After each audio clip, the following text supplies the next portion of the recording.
안녕하세요. 미래를 설계하라. 경제접학사전 진행의 오혜선입니다. 네, 오늘은 유상화 최민경 아나운서와 함께하겠습니다. 어서 오세요. 안녕하세요. 안녕하세요. 네, 안녕하세요.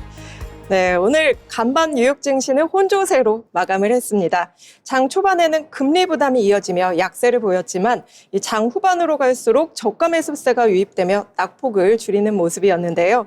특히 기술주를 중심으로 변동성이 확대됐습니다.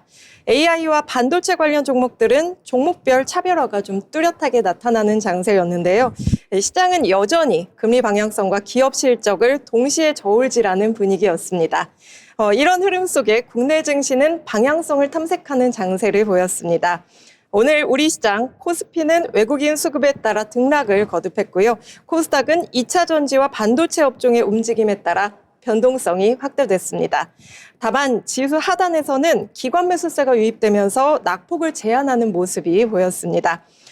결국 오늘 시장은 추세냐 숨고르기냐 라는 이 가늠하는 하루였다고 볼 수 있겠습니다.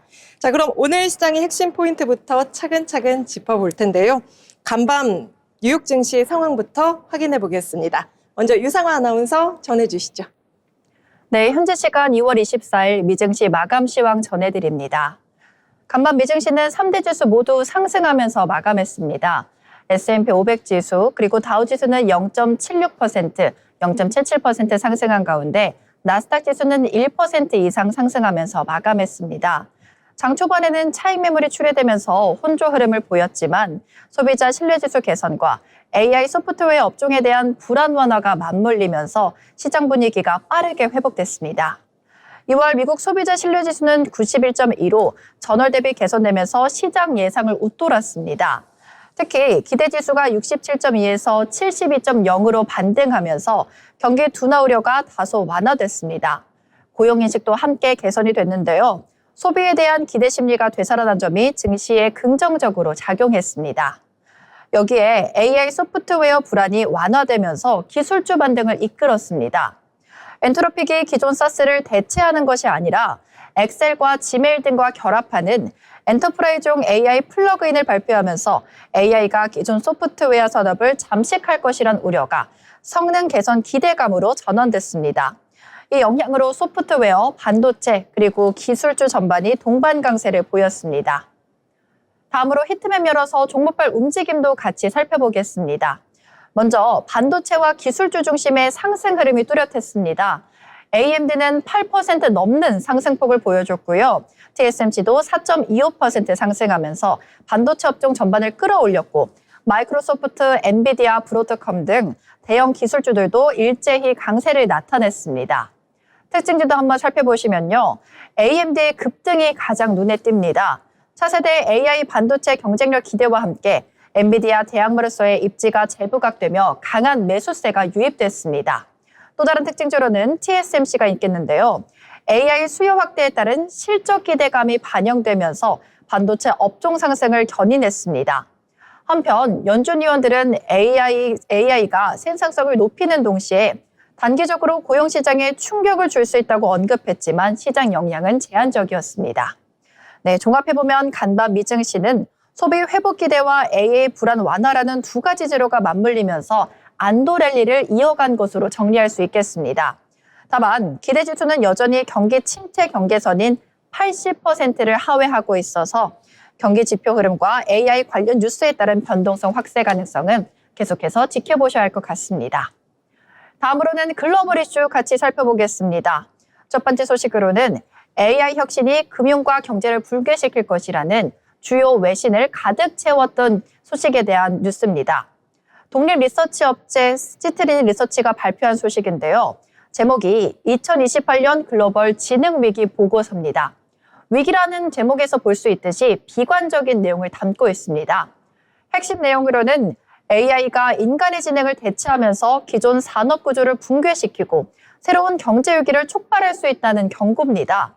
보고서는 AI가 전기처럼 일상화되고 흔해지면 과거에는 높은 비용을 지불해야 했던 전문 지식과 판단력이 무한히 공급되는 시대가 열릴 거라고 판단했습니다. 그 결과 기업용 소프트웨어 컨설팅 서비스 등 지능에 붙던 프리미엄이 빠르게 사라질 수 있다는 분석입니다. 더 큰 문제는 제동 자치가 없다는 점인데요. 이러한 AI가 화이트 칼라 일자리를 빠르게 대체하면서 실업률은 상승하고 소득은 감소하고 이에 따라서 주택담보대출 부담 확대도 이어질 수 있다는 전망입니다. 이는 2008년 서브프라임 사태를 뛰어넘는 부동산 급락으로 이어질 가능성도 배제할 수 없다는 경고입니다. 이러한 시장 반응은 즉각적이었는데요. 위험업종으로 분류된 마스터카드와 아메리칸 익스프레스 등 결제 관련 종목들이 하루 만에 4%에서 7% 급락하면서 직격탄을 맞았습니다. 하지만 보고서의 결론은 비교적 차분합니다. 아직 위기가 현실화된 단계는 아니기 때문에 지금은 대응할 시간이 남은 경고 구간이라는 평가입니다. 네, 다음 소식 살펴보시면요. 비트코인이 63,000달러 아래로 떨어졌습니다. 올해 들어 무려 27%나 하락한 수준인데요. 미국 경제매체 CNBC에 따르면 현지 시간 24일 비트코인 가격은 5% 넘게 급락하면서 62,964달러까지 하락했습니다. 오늘 약간 반등하는 모습을 보여주긴 했는데요. 여전히 하락 국면에 머물러 있습니다. 하락 배경에는 지정학적 긴장 고조 그리고 관세 리스크 재부각이 동시에 작용했습니다.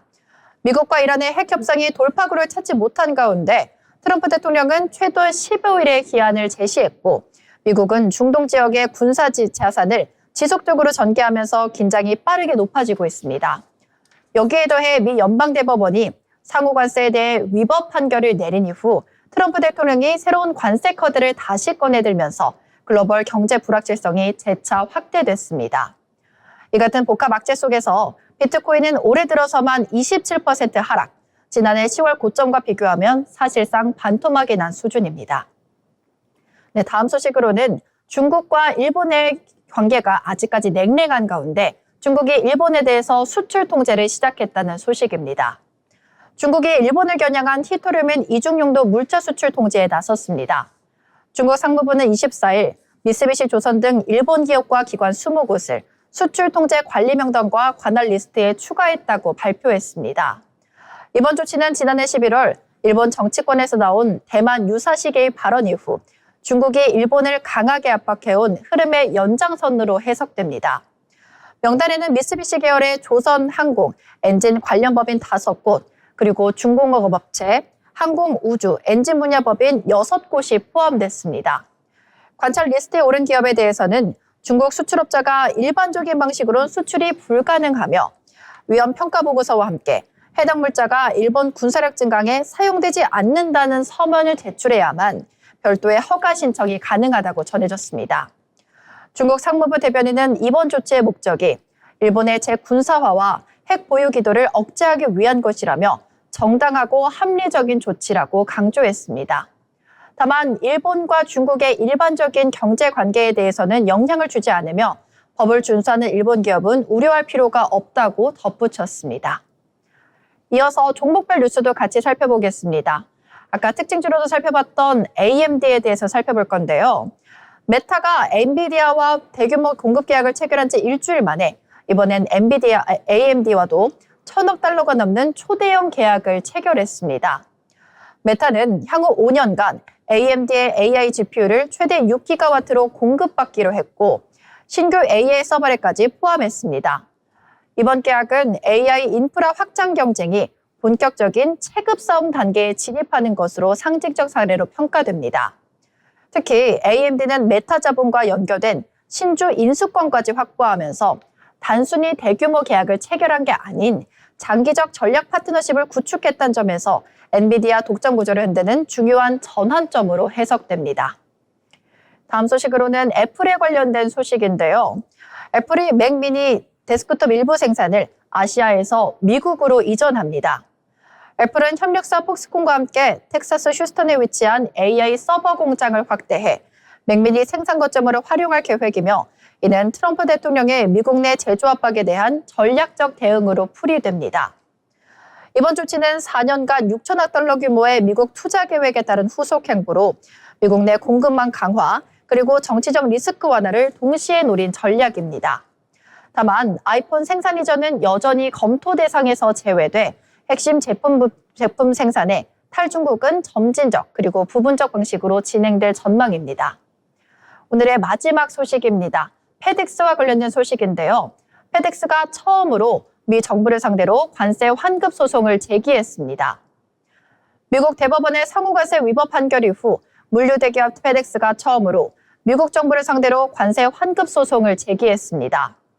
페덱스는 트럼프 행정부 시절 부과된 IEPA 관세 전액 환급을 요구하면서 뉴욕 국제무역법원에 소장을 제출했습니다. 시장에서는 이번 소송이 대규모 환급 소송의 신호탄이 될 가능성에 주목하고 있습니다. 전문가들은 전체 환급 규모가 최대 1,750달러에 달할 수 있다고 추정하며 향후 미국 재정 부담과 글로벌 통상정책 불확실성 확대로 이어질 수 있다는 분석을 내놓고 있습니다. 지금까지 미증시 마감 상황과 글로벌 이슈 그리고 종목별 이슈까지 살펴봤습니다. 네, 유상화 아나운서와 함께 간밤 미증시 마감과 글로벌 이슈까지 짚어봤습니다. 최근 뉴욕 증시는 소비 지표 개선에 따른 반등과 또 AI 대체 우려, 관세 이슈가 맞물리며 변동성이 확대되는 흐름을 보여줬는데요. 이 반도체 기술주가 상승을 주도했지만 AI 산업 충격 경고와 지정학 리스크는 여전히 부담으로 남아 있습니다. 특히 비트코인은 63,000달러 아래로 하락하며 위험자산 변동성도 커졌습니다. 메타 AMD 협력, 애플 폴더블 기대, 페덱스 관세 소송, 테슬라 FSD 논란 등 개별 이슈 장세가 이어지고 있는 점 함께 확인해 봤습니다. 자, 우리 시장에서 또 주목해 봐야 할 뉴스, 이번에는 최민경 아나운서가 전해드리겠습니다. 뉴스 브리핑 전해드리겠습니다. 첫 소식입니다. 오늘 우리 증시가 새 기록을 썼습니다. 코스피가 6,000선을 처음으로 넘어선 건데요. 개장 직후 강한 매수세가 유입되면서 지수는 6,000선을 돌파했고 시장은 상징적인 6,000피 시대가 열렸다는 반응이 나오고 있습니다. 상승을 이끈 건 대형주, 특히 반도체주였습니다. AI 투자 기대가 다시 커지면서 반도체 대형주가 지수를 끌어올렸고 전반적인 투자 심리도 개선된 모습입니다. 다만 단기 급등 이후에는 차익 실현 매물이 나올 수 있고 환율과 외국인 수급에 따라 장중 변동성이 커질 가능성도 있습니다. 시장에서는 당분간 반도체 흐름이 이어질지 6,000선 안착 여부가 핵심 관전 포인트가 될 것 같습니다. 다음 두 번째 소식입니다.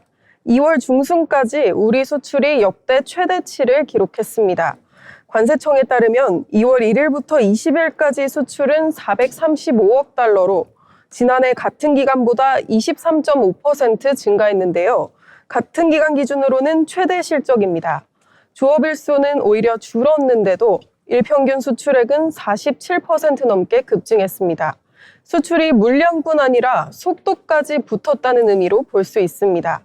이번 흐름을 끌어올린 건 반도체였습니다. 반도체 수출이 134% 넘게 뛰며 증가를 주도했고 전체 수출에서 반도체 비중도 30%대 중반까지 올라갔습니다. 시장에서는 AI 수요가 이어지는 가운데 반도체 중심의 수출 흐름이 기업 실적 기대로도 연결될 수 있을지 주목하고 있습니다. 다만 수출이 강해질수록 원달러 환율 움직임에도 영향을 줄 수 있어 환율 흐름과 함께 보는 게 중요하겠습니다. 마지막 소식입니다. 한국은행 기준금리 동결 전망이 우세하다는 조사 결과가 나왔습니다. 금융투자협회 조사에서 채권 전문가 99%가 이번 금통위에서 금리 동결을 예상했는데요. 배경으로는 고환율 부담 그리고 대외 불확실성이 함께 거론됩니다. 여기에 환율 전망도 조금 달라졌습니다. 같은 조사에서 환율 하락을 예상한 응답 비율이 늘었다는 결과도 나왔는데요. 정리하면 시장은 금리는 일단 그대로, 환율은 숨고르기 가능성을 조금 더 반영하는 모습입니다. 다만 실제 흐름은 여전히 미국 금리와 글로벌 정책 변수에 따라 바뀔 수 있습니다. 특히 환율이 흔들리면 물가와 기업 비용에도 영향을 줄 수 있는 만큼 당분간은 금리만큼 환율도 중요한 변수로 봐야 한다는 진단이 나옵니다. 지금까지 뉴스 브리핑이었습니다. 네, 오늘 코스피 6,000선 돌파 속에 반도체 수출 호조가 이어졌고요. 또 금리 동결 전망과 환율 흐름이 다음 변수가 될 전망이라고 최민경 아나운서가 뉴스 브리핑을 통해 전해줬습니다. 아울러 본 방송에서 제공하는 정보는 투자 판단에 대한 조언일 뿐 해당 종목 가치의 상승 또는 하락을 보장하진 않습니다.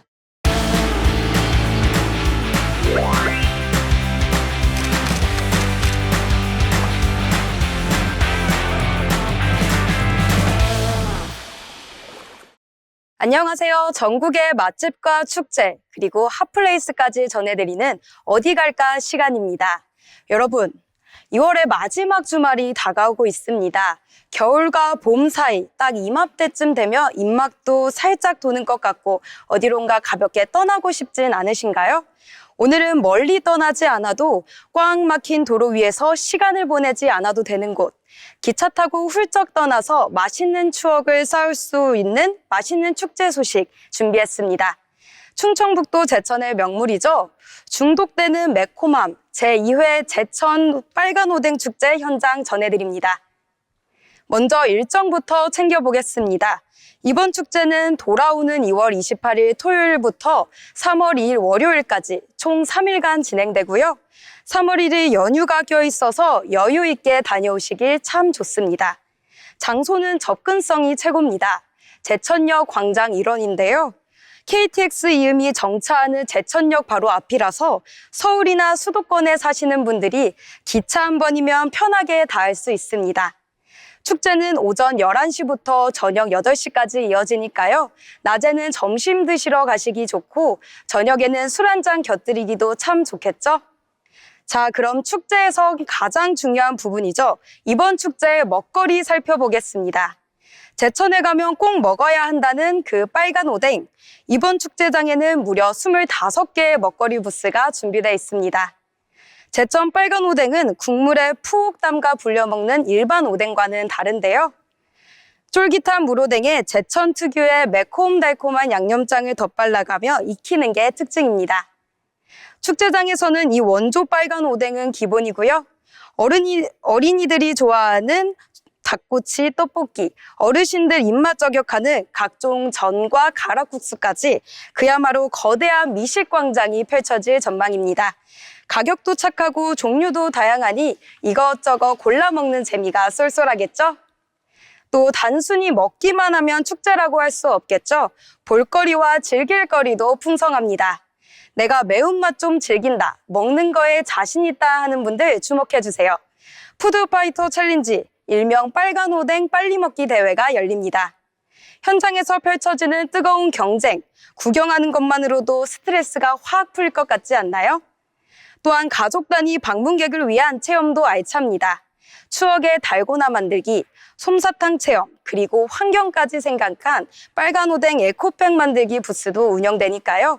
아이들 손잡고 부모님 모시고 오셔서 소소한 추억 만들어 보시는 것도 좋겠습니다. 축제에 흥을 올려줄 음악도 빠질 수 없겠죠?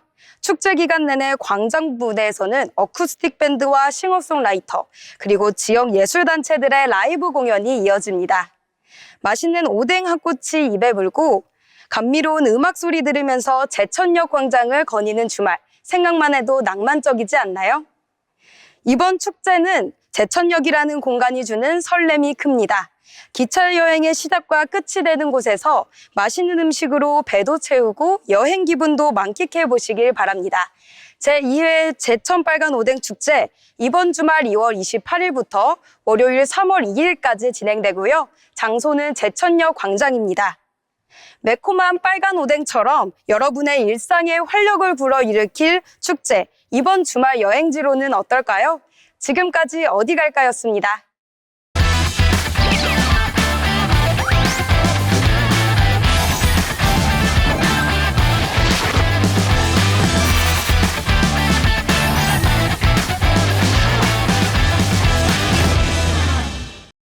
네, 이번 시간은 부자가 되고 싶은 아나운서들이 모여 주식 이야기, 경제 이야기를 나눠보는 돈의 맛 시간입니다. 네, 먼저 국내 증시 마감 상황 알아보겠습니다. 기다인 아나운서 전해주시죠. 국내 증시 마감 시황 전해드리겠습니다.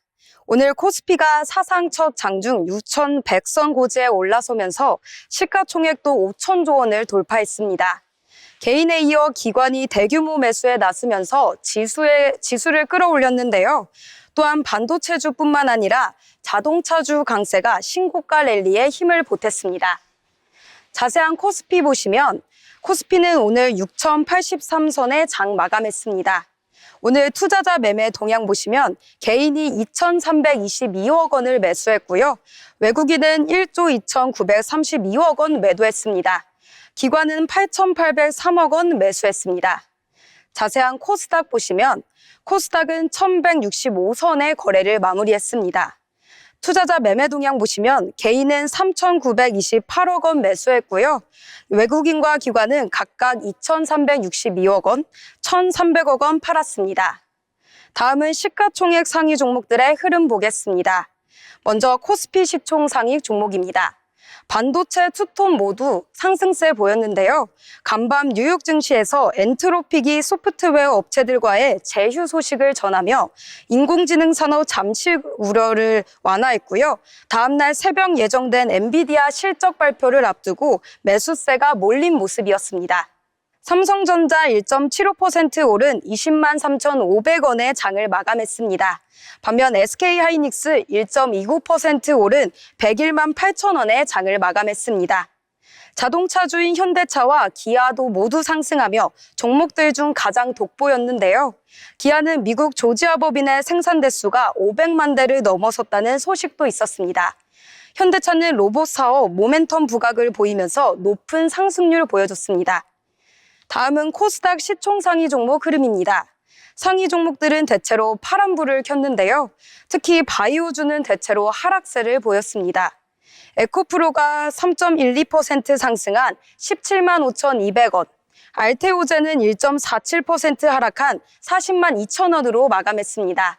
지금까지 국내 증시 마감 시황이었습니다. 네, 기다인 아나운서와 함께 오늘 장 마감 상황 살펴봤습니다. 자, 그럼 오늘 장에서 어떤 종목들이 주목받았는지 함께 살펴봐야겠죠. 네, 먼저 유성화 아나운서가 특징주를 골라봤는데요. 네, 유성화 아나운서 어떤 종목일까요? 네, 오늘 저는 미래에셋증권 먼저 같이 살펴보시겠습니다.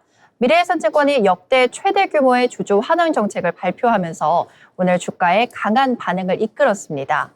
이번에 발표한 주주 환원 규모는 총 6,354억 원으로 현금 배당과 주식 배당을 합해 4,653억 원, 여기에 자사주 소각 1,701억 원까지 포함된 금액입니다. 특히 당기순이익 대비 주주 환원 성향이 약 40%에 달해 국내 증권사 가운데서도 최상의 수준의 주주 친화 정책으로 평가받고 있습니다. 이는 단기적인 주가 부양을 넘어서 실적 개선부터 주주 환원 확대, 그리고 기업 가치 재평가라는 선순환 구조가 본격화되고 있다는 점에서 의미가 큽니다. 또한 금융지주와 증권주 전반으로 고배당과 자사주 소각 트렌드가 확산될 가능성도 커지면서 증권업종 전반의 밸류에이션 재평가 기대감을 자극하는 흐름으로 해석됩니다. 차트 한번 같이 살펴보시겠습니다. 오늘 이틀 연속 상승하는 흐름 보였는데요. 윗꼬리와 아랫꼬리를 같이 단 모습으로 마감을 했습니다. 시가는 7만 1,100원에 출발을 해서 8.64% 오른 7만 2,900원에 마감했습니다. 네, 유성화 아나운서가 미래에셋증권에 대해 소개해 주셨는데요. 저는 다음 특징주로 자동차 섹터의 기아차를 꼽아봤습니다.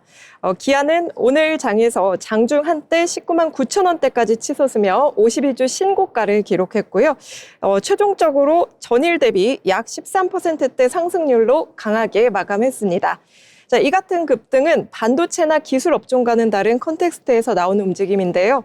오늘 장에서는 기아가 미국 조지아 공장의 누적 생산 500만 대 달성 소식 등 직접적인 실적, 산업적 기대감을 바탕으로 시장에 큰 관심을 모았습니다. 자, 수급 흐름을 보면 오늘 자동차 섹터 전반에 걸쳐 매수세가 유입됐고요. 특히 기아는 외국인 기관 투자자 모두의 관심이 증가하며 순매수로 방향이 바뀌는 국면이 나타났습니다. 이 같은 현상은 단순히 모멘텀만으로 설명하기 어려운데요. 현대차 그룹이 AI, 로봇, 데이터 센터 투자 기대감 속에서 전통 제조업 영역에서도 미래 가치가 재평가되는 흐름을 반영한 것으로 해석됩니다. 즉 기아의 상승은 실적 생산 확대에 기반한 신고가, 그리고 주요 투자자들의 매수 집중 수급, 자동차 산업의 전략적 가치 재평가라는 세 가지 수급 구조 요인이 동시에 작용한 결과로 볼 수 있었습니다.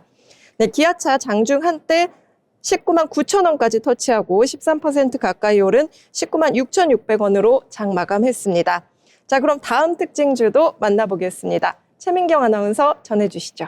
이번 특징주는 삼성생명입니다. 삼성생명은 오늘 장에서 두 자릿수 급등 흐름을 보였습니다. 배경은 크게 두 가지로 정리되는데요. 첫째, 삼성전자 랠리의 직접 수혜입니다. 삼성생명은 삼성전자 지분을 보유하고 있는 만큼 삼성전자 주가가 강해질 때 보유 지분 가치가 커지면서 자산가치 재평가 기대가 붙는 종목입니다. 최근 삼성전자 주가 상승 흐름이 이어지면서 시장에서는 삼성생명의 자본 여력과 밸류에이션을 다시 보기 시작했다는 분석이 나옵니다. 둘째, 중권과 목표주가 상향 등 리레이팅 재료가 겹쳤습니다. 최근 리포트에서도 삼성전자 지분가치 상승을 반영해 목표 주가를 잇따라 상향하는 흐름이 나오면서 투자 심리를 더 자극한 것으로 해석됩니다. 여기에 금융주 전반에서는 상법 개정 기대 등과 맞물려 주주 환원 테마가 시장에 퍼진 점도 보험주 쪽으로 순환매를 불러온 요인으로 해석됩니다. 다만 오늘처럼 급등폭이 큰 날은 단기적으로 차익 실현 매물이 바로 나올 수 있습니다. 따라서 내일 이후에도 이 흐름이 이어지는지, 즉 수급이 지속되는지를 함께 확인할 필요가 있겠습니다. 그럼 차트 한번 살펴보겠습니다. 오늘 삼성생명의 경우 23만 3천 원에 거래를 시작해 장중 26만 500원까지 오르며 강세를 보였고 종가 24만 6,500원을 기록하며 전일 대비 8.35% 상승했습니다. 네, 오늘 두 자릿수 급등 소식을 보인 특징주 삼성생명 함께 만나봤습니다. 자, 그럼 계속해서 다음 특징주 만나보겠습니다. 유상화 아나운서 어떤 종목 가져오셨을까요? 네, 아까 앵커님께서 기아 자동차 소개해 주셨는데요. 저도 자동차주를 가져왔습니다. 오늘 현대차와 기아차가 모두 강세를 보였습니다.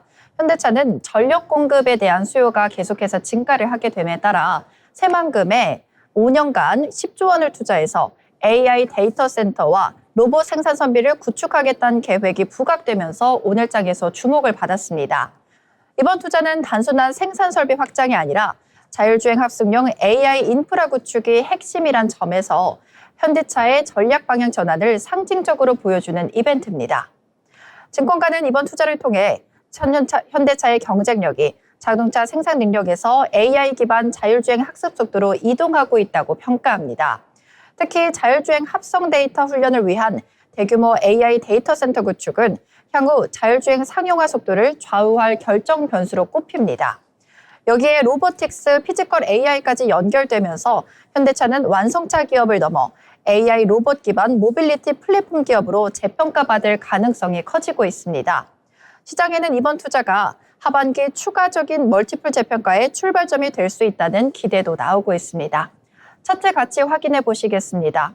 오늘 강하게 불기둥을 세우면서 상승을 했는데요. 오늘 시가는 53만 5천 원에서 출발을 했습니다. 장중 한때 58만 원 넘게 터치를 했다가요. 9.16% 상승한 57만 2천 원에서 종가 마감했습니다. 네, 현대차, 기아차 오늘장에서 더불어 주목받은 현대차까지 함께 알아봤습니다. 자, 그럼 마지막 특징주 제가 소개해드리겠습니다. 오늘장을 대표하는 종목이었죠. 핵심 종목 SK하이닉스입니다. SK하이닉스는 오늘 거래에서 103만 8천 원까지 신고가를 찍었는데요. 전일 대비 약 1.2% 안팎의 상승률로 강세 마감했습니다.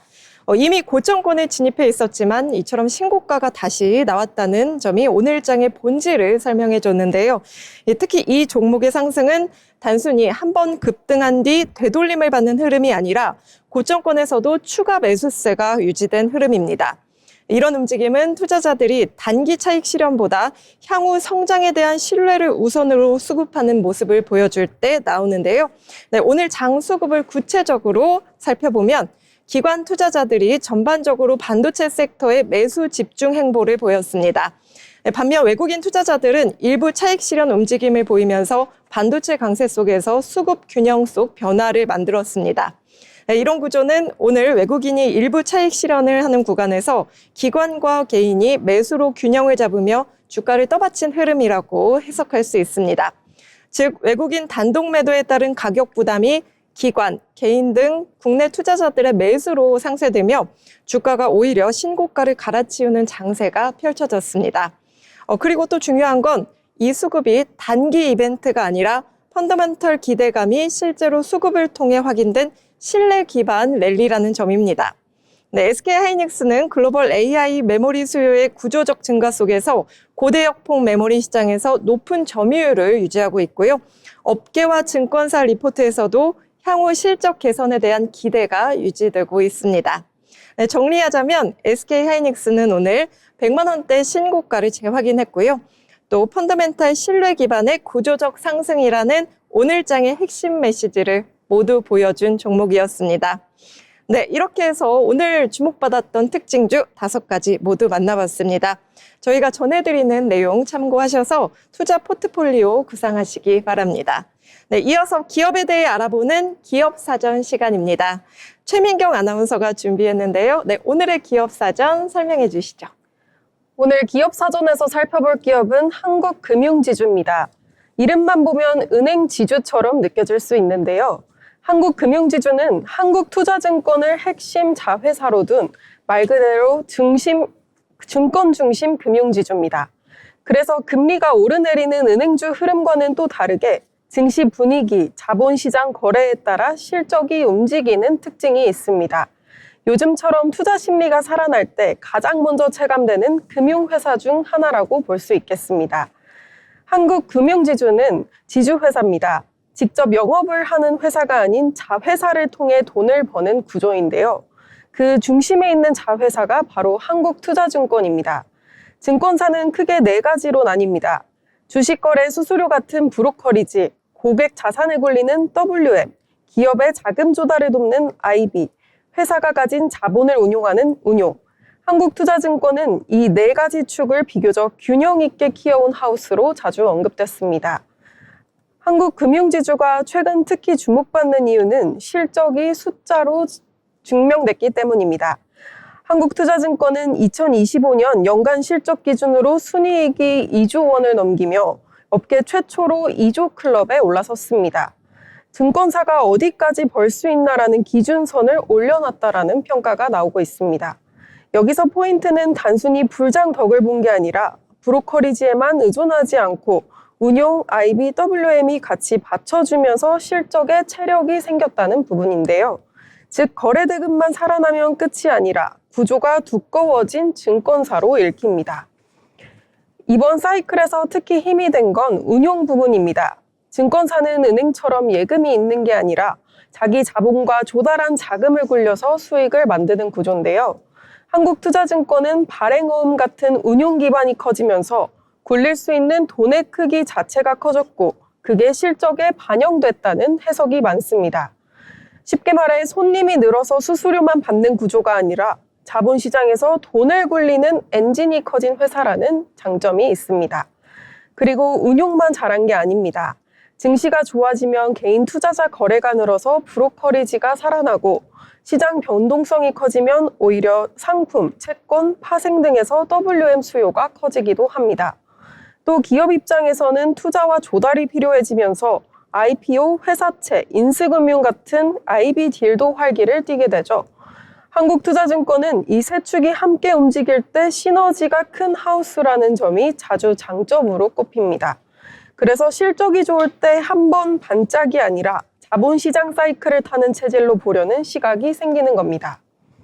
다만 금융업, 특히 증권업은 좋을 때만 보는 게 아니라 나쁠 때 방어가 되느냐가 더 중요합니다. 증권사는 시장이 흔들리면 운용손익이 줄 수 있고 PF나 대체투자처럼 장기 자산에서 비용이 한 번에 반영될 수도 있습니다. 그래서 앞으로의 관전 포인트는 실적 규모 자체도 중요하지만 리스크를 얼마나 안정적으로 관리하면서 수익성을 유지하냐가 관건입니다. 특히 증권사는 변동성이 큰 업종이라 호황기에 쌓아둔 체력이 불황기에 드러나는 구조이기 때문입니다. 오늘 기업사전에서는 한국투자증권을 핵심 자회사로 둔 한국금융지주를 만나봤습니다. 요약하면 이 회사는 은행이 아니라 자본시장, 즉 증권이 엔진인 금융지주입니다. 증시가 살아날수록 거래, 자산관리, 기업금융이 함께 움직이면서 실적이 커질 수 있는 구조인데요. 이제는 얼마나 크게 버느냐에서 한 단계 더 나아가 그 수익을 얼마나 안정적으로 이어가느냐가 다음 승부처가 되겠습니다. 지금까지 기업사전이었습니다. 네, 오늘은 이 증권 중심 금융지주, 한국금융지주를 살펴봤습니다. 한국투자증권의 고른 사업 구조와 운용 경쟁력으로 실적 체력이 강화됐다는 평가인데요. 다만 변동성이 큰 업종인 만큼 앞으로의 수익의 지속성과 리스크 관리가 관건입니다. 계속해서 시장 흐름과 산업을 분석하는 투자 리포트 시간입니다. 네, 증권사에서 발간한 리포트를 알기 쉽게 전해드리겠습니다. 네, 오늘 유상화 아나운서가 준비했는데요. 네, 오늘은 어떤 내용일까요? 네, 오늘은 하나증권에서 준비한 상호관세 위법 판결이 배터리 산업에 미치는 영향에 대해서 살펴보겠습니다. 최근에 미국 연방대법원의 한 판결이 글로벌 통상 환경에 적지 않은 파장을 일으키고 있습니다. 바로 트럼프 행정부가 추진해온 상호관세 정책의 법적 근거인 IEPA 활용에 제동이 걸린 겁니다. 이런 판결이 단순한 단기 악재인지 아니면 우리 수출 산업의 새로운 기회가 될 수 있을지 특히 배터리 산업에 미치는 영향을 중심으로 하나증권의 최신 리포트와 함께 자세히 살펴보겠습니다. 이번 판결의 핵심은 누가 관세를 정할 수 있느냐에 대한 부분이었는데요. 미 연방대법원은 6대3의 의견으로 대통령이 IEPA를 근거로 단독으로 관세를 부과하는 것은 위법이라고 판단했습니다. 즉 관세부가 권한은 대통령이 아니라 의회에 있다는 것을 분명히 한 겁니다. 여기서 IEPA가 무엇인지 짚고 넘어가면 좋을 것 같은데요. 우리나라 말로는 국제비상경제권한법이라고 합니다. 이는 국가 안보나 외교, 경제에 대해 외국에서 특이하고 비상한 위협이 발생했다고 판단할 경우 대통령이 국가 비상사태를 선포하고 무역, 금융거래를 통제할 수 있도록 한 법입니다.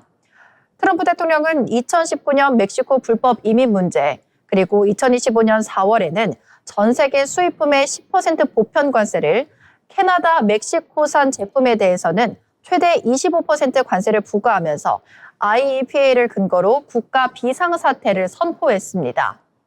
당시 한국에도 25% 상호관세가 적용됐고 협상을 통해서 15%를 인하하고 향후 대규모 대미 투자 왁습과 함께 합의가 이루어진 바가 있습니다. 네, 다들 아시는 내용일 텐데요. 하지만 이번 판결로 IEPA는 관세 부과의 법적 근거가 될 수 없다는 점이 명확해졌습니다. 2026년 2월 20일 미 대법원은 관세는 본질적으로 조세에 해당하며 과세권은 헌법상 의회의 고유 권한이라며 해당 조치를 위헌으로 판단했습니다. 이에 따라 한국산 제품에 적용되던 15% 상호관세는 효력을 상실했고 이미 납부된 관세 환급 여부 그리고 향후 입법, 행정 대응이 새로운 쟁점으로 떠올랐습니다. 여기서 우리가 살펴봐야 될 것은 모든 관세 리스크가 사라지진 않았다는 점입니다. 무역확장법 122조와 무역법 301조에 대해서는 아직까지 유효한데요.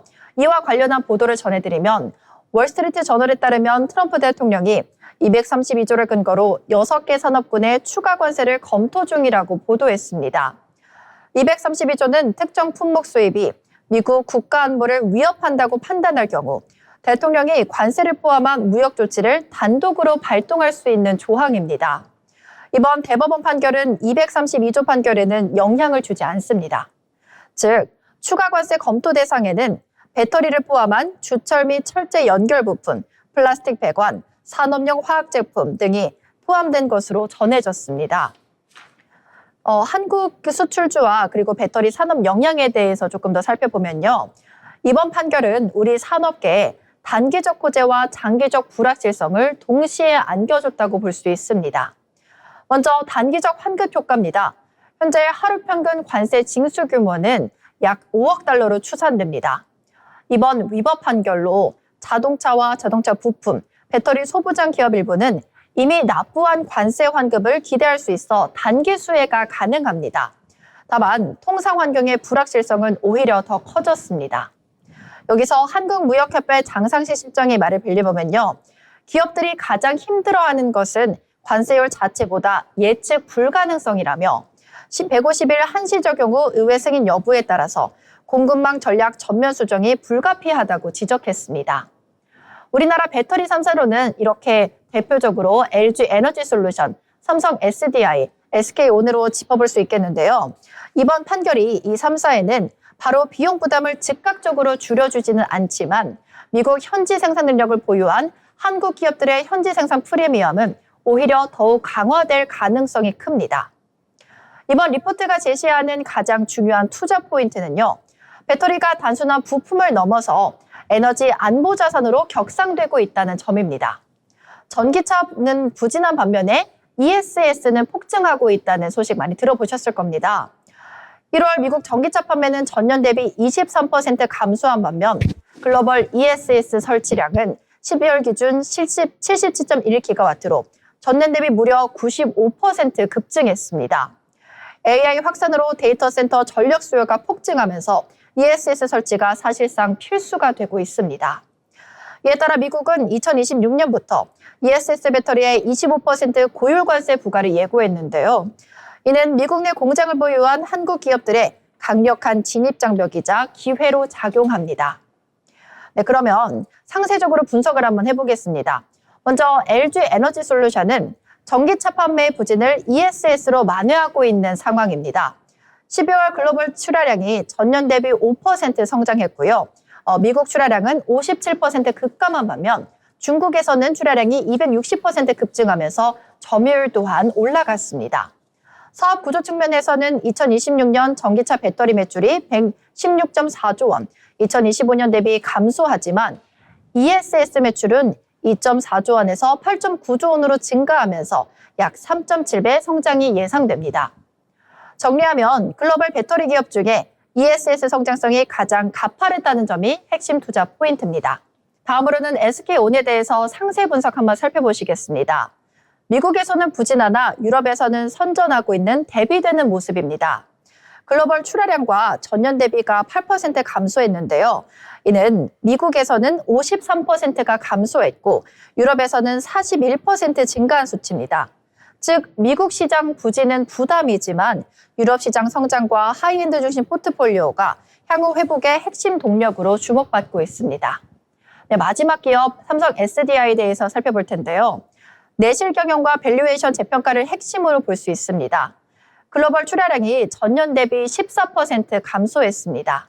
보유자산 매각을 통한 재무구조 개선을 시도하고 있는데요. 출하량은 보수적이지만 자산 효율화와 저평가 해소, 그리고 약 30% 상승 여력이 핵심 포인트라고 볼 수 있겠습니다. 네, 이렇게 산업 전반적으로 투자 인사이트를 정리를 해보겠습니다. 첫 번째로 배터리는 이제 에너지 안보 자산으로 볼 수가 있습니다.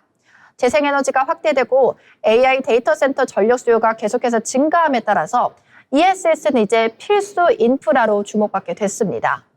미국이 고율 관세를 유지하는 이유 역시 배터리를 안보 자산으로 보기 때문입니다. 두 번째로는 미국 시장의 일시적 후퇴와 관세 환급 기대입니다. 1월 미국 전기차 판매 급감은 이미 주가에 상당 부분 반영된 상태입니다. 오히려 이번 판결로 관세 환급 가능성이 단기 재무 호재로 부각될 수 있습니다. 다음으로는 고부가 제품 중심의 수출 구조 전환인데요. 1월에 리튬 이온 전지 수출은 전기차용 단가가 34% 이상 증가했고 ESS용 단가도 11% 이상 증가했습니다. 다시 말하면 저가 제품이 고부가 중심 포트폴리오로 전환을 가속화하고 있다는 점입니다.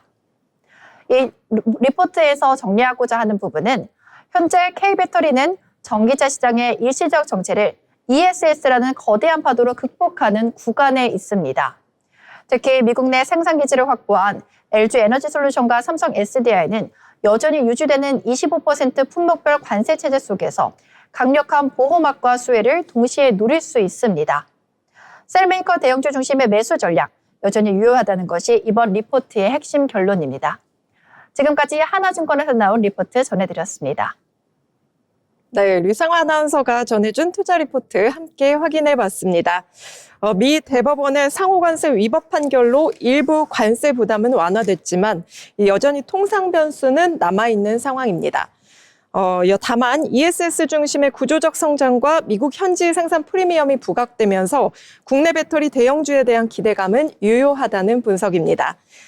향후 관세 정책 방향과 미국 수요 회복 속도가 주가 흐름의 핵심 변수가 될 전망으로 보입니다. 본 방송에서 제공하는 정보는 투자 판단에 대한 조언일 뿐 해당 종목 가치의 상승 또는 하락을 보장하진 않습니다.